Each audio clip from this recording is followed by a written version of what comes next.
నమస్కారం. మన ఆడపిల్లల భవిష్యత్తు ప్రతి తల్లిదండ్రులకి అదొక పెద్ద బాధ్యత కదా. వాళ్ల చదువు, పెళ్లిలాంటి పెద్ద ఖర్చుల కోసం ప్రభుత్వం ఒక మంచి దారి చూపించింది. అదే సుకన్య సమృద్ధి యోజన. ఈరోజు మనం ఈ స్కీమ్ గురించి మొత్తం డీప్గా తెలుసుకుందాం. అసలు ఈ స్కీమ్ ఎందుకు? సింపుల్గా చెప్పాలంటే మన అమ్మాయిల పెద్ద చదువులకి, పెళ్లిళ్లకి డబ్బుల విషయంలో మనం ఇబ్బంది పడకుండా ఉండటానికి. ఇది ఏదో మామూలు సేవింగ్ స్కీమ్ అనుకుంటే పొరపాటే. ఎందుకంటే దీనికి కేంద్ర ప్రభుత్వ గ్యారంటీ ఉంది. అంటే ఏంటి? బయట మార్కెట్ ఎంత అప్ అండ్ డౌన్ అయినా మన డబ్బు మాత్రం సేఫ్గా పెరుగుతూనే ఉంటుంది. అదే అసలు విషయం. సరే, ఈరోజు మనం ఏమేం చూడబోతున్నామంటే, ఫస్ట్ దీని రూల్స్ ఏంటి, ఆ తర్వాత అసలు లెక్కలెలా ఉంటాయి, అంటే మన డబ్బు ఎంత పెరుగుతుంది, దీనివల్ల వచ్చే ట్యాక్స్ బెనిఫిట్స్ ఏంటి, అలాగే ఇందులో ఉన్న రిస్క్స్ కూడా చూద్దాం. ఫైనల్గా అసలు ఇది మనకు సెట్ అవుతుందా లేదా అని ఒక క్లారిటీకి వద్దాం. రైట్, ఇక మొదటి భాగానికి వచ్చేద్దాం. ఈ స్కీమ్ రూల్స్, అసలిది ఎలా వాక్ అవుతుందో స్టెప్ బై స్టెప్ చూద్దాం. చూడండి, ఈ స్కీమ్ లైఫ్ సైకిల్ని మనం 4 స్టెప్పుల్లో అర్థం చేసుకోవచ్చు. ఫస్ట్, పాపకి 10 ఏళ్లు రాకముందే అకౌంట్ ఓపెన్ చేయాలి. ఓకే. తర్వాత మనం డబ్బు కట్టేది కేవలం మొదటి 15 ఏళ్లు మాత్రమే, మొత్తం 21 ఏళ్లు కట్టకర్లేదు.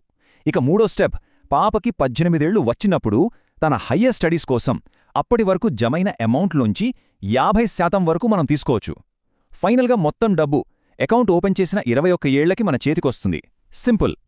ఇంకా కొన్ని మెయిన్ పాయింట్స్ చూద్దాం. ఎవరెవరు అర్హులు? 10 ఏళ్లలోపు వయసున్న ఏ ఆడపిల్ల పేరు మీదైనా ఈ అకౌంట్ ఓపెన్ చేయొచ్చు. ఎంత కట్టాలి?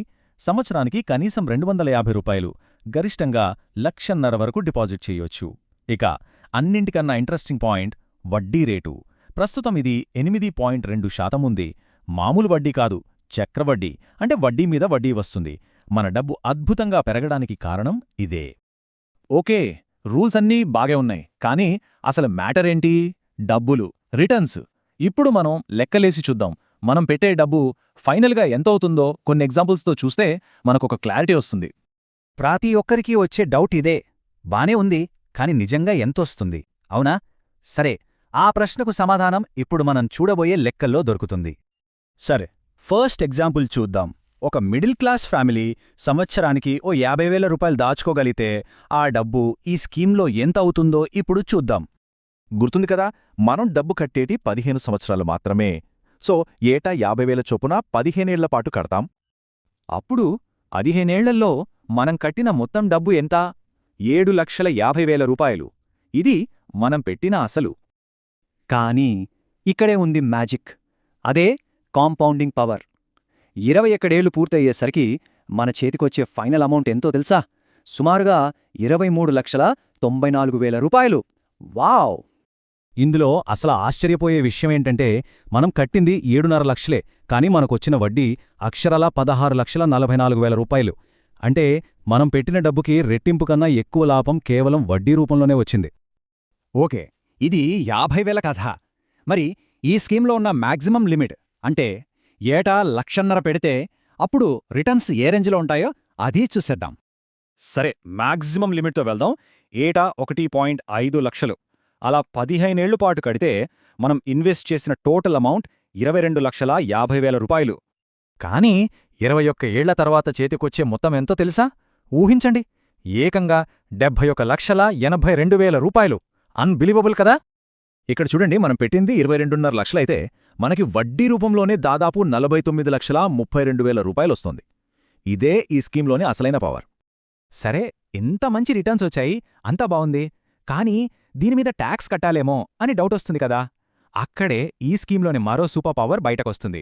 అదే ట్రిపుల్ ట్యాక్స్ బెనిఫిట్. దీన్నే ఈఈఈ స్టేటస్ అంటారు. అంటే ఎగ్జెంప్ట్, ఎగ్జెంప్ట్, ఎగ్జెంప్ట్. 3 సార్లు మినహాయింపనమాట. సింపుల్గా చెప్తాను. 1, మనం కట్టే డబ్బు మీద సెక్షన్ 80C కింద ట్యాక్స్ ఆదా అవుతుంది. 2, ఏటా వచ్చే వడ్డీ మీద ₹1 కూడా ట్యాక్స్ కట్టక్కర్లేదు. 3, ఫైనల్గా చేతికొచ్చే మెచ్యూరిటీ అమౌంట్ మీద కూడా 0 ట్యాక్స్. వచ్చిన లాభం మొత్తం మనదే. ఓకే, ఇప్పటిదాకా మనం పాజిటివ్స్ చూశాం. కానీ ప్రతిదానికి మరోవైపు ఉంటుంది గదా.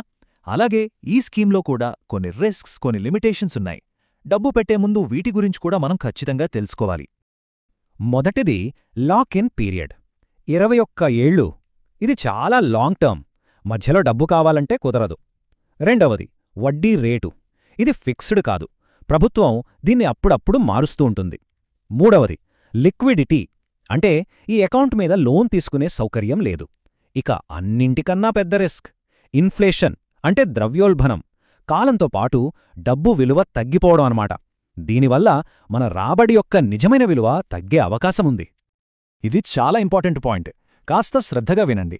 మనకు స్కీమ్లో 8.2% వడ్డీ వస్తోంది అనుకుందాం. కాని బయట మార్కెట్లో ధరలు, అంటే ఇన్ఫ్లేషన్, ఒక 6% పెరిగిందనుకోండి.